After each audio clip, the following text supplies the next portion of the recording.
Hi, this is Marlene, astrologer extraordinaire. I just wanted to touch on a few things. We did have Mars go into Aries on the 26th, so that's quite a change from Mars being in Pisces, where, uh, you know, the interesting thing about Mars, the only sign that the external thrust, is actually completely internalized is when it's in Pisces. So it's very, very different because Pisces is the dreamer, your imagination, I believe. Those are all Piscean things. And it's very ethereal energy, it's very psychic energy. This is the time that people are thinking about their dreams and what they want to achieve and how to manifest those things. But they may or may not be taking action. They may, but most of the time that energy is quite internalized rather than externalized.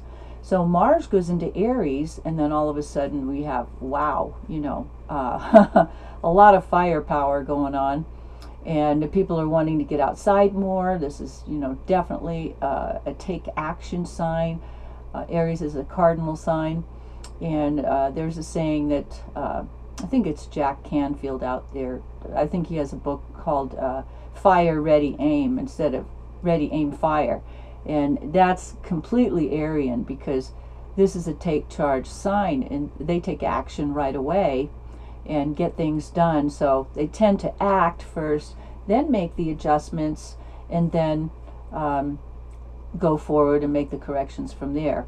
Where, other signage, which I won't go into that right now, but tend to maybe, we all know and I've heard before, analysis paralysis, where people don't get started on the project at all because they're too busy thinking about their approach or how they're going to get that done.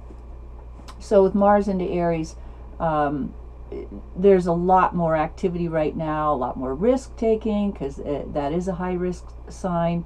Particularly Mars and Aries, your high speed car racers, your rock climbers, very daredevil events like that. Evil Knievel, he probably had some planets in Aries.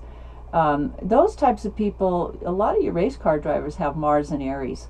So right now, we've got Jupiter there right next to it, conjunction within a few degrees. So anything Jupiter touches, it expands. So now we have, wow, this is a really combustion, a lot of powerful energy going on right now. Now there's a couple other things too that I wanted to go into because this is really interesting. A little psychology here. If a lot of people don't notice some of the most subtle things about astrology, and there's a way you could do that. You could just take a little pad and pen and have it on you and just try this for 30 days. So today, the planet of Venus moved into Taurus. So, every time we have the planets, like especially Venus and Mars and Jupiter, move into Aries, this is like new love sprouts. Everybody's out like looking for relationships if they're not in one, or looking for a new boyfriend, looking for a new girlfriend. So it's kind of like planting the seeds.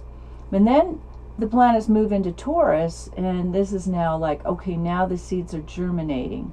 So with Venus into Taurus, this is a little something that's good to know when, let's just say, for example, you are a Taurus. Venus moves into Taurus. Now, what happens is, so now Venus is shining on your sun sign, and what that does is it actually makes you appear a lot more attractive to the opposite sex, or whatever is your sexual gender, whatever you're trying to attract, or if you're looking, it makes you a lot more attractive to actually everybody, more appealing. If you try to set across an idea, or even your boss, this is a good time to do it because you're actually like in the limelight. So if you are a Taurus, this is a good time to put yourself out there if you're single and looking. And Venus will be in Taurus through, let me have a quick look here, my ephemeris. It looks like June 22nd or 23rd, then it's going to move into Gemini. So that's a really good time to put yourself out there if you are single and looking. Now, this is the tricky thing that I wanted to mention. And it takes really years and years and years, literally, of these cycles going around and around, because I think Venus is like 584-day cycle. You've got Mars 2.2 years. So this is, 32 years of observing these things.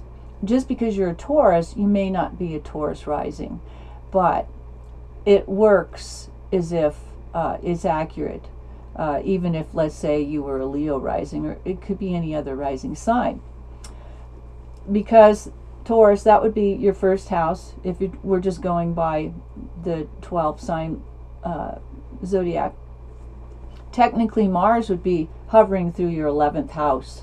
Okay, so that is the house of spirituality, but it's also the sign of hidden enemies.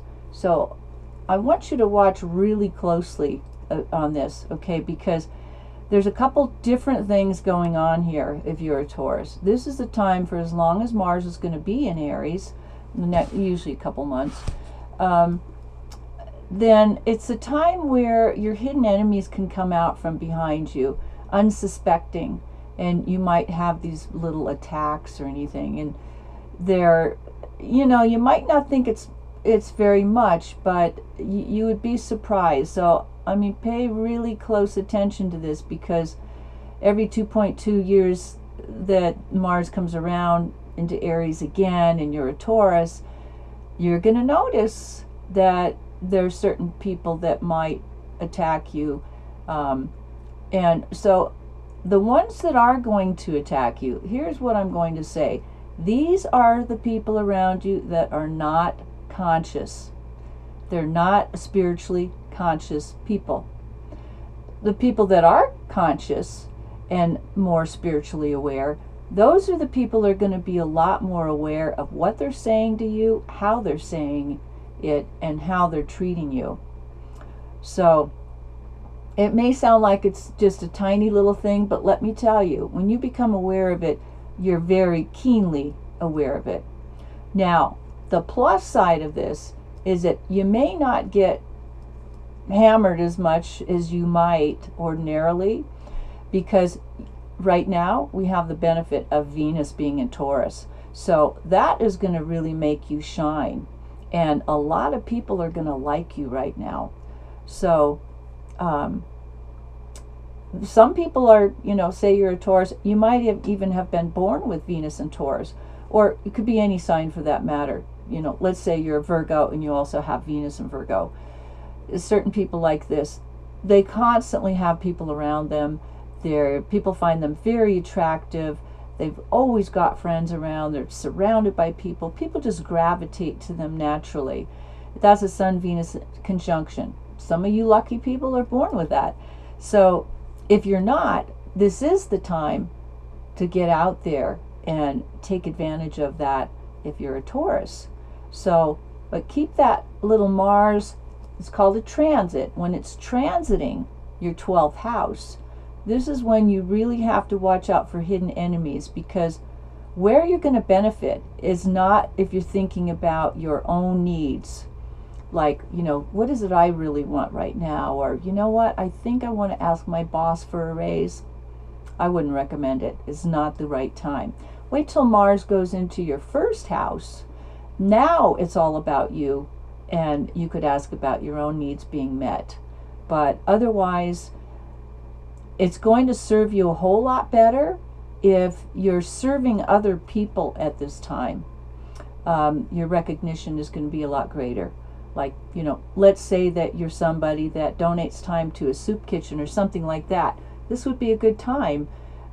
Your efforts would be a lot more appreciated if you're operating more in a selfless position rather than selfish.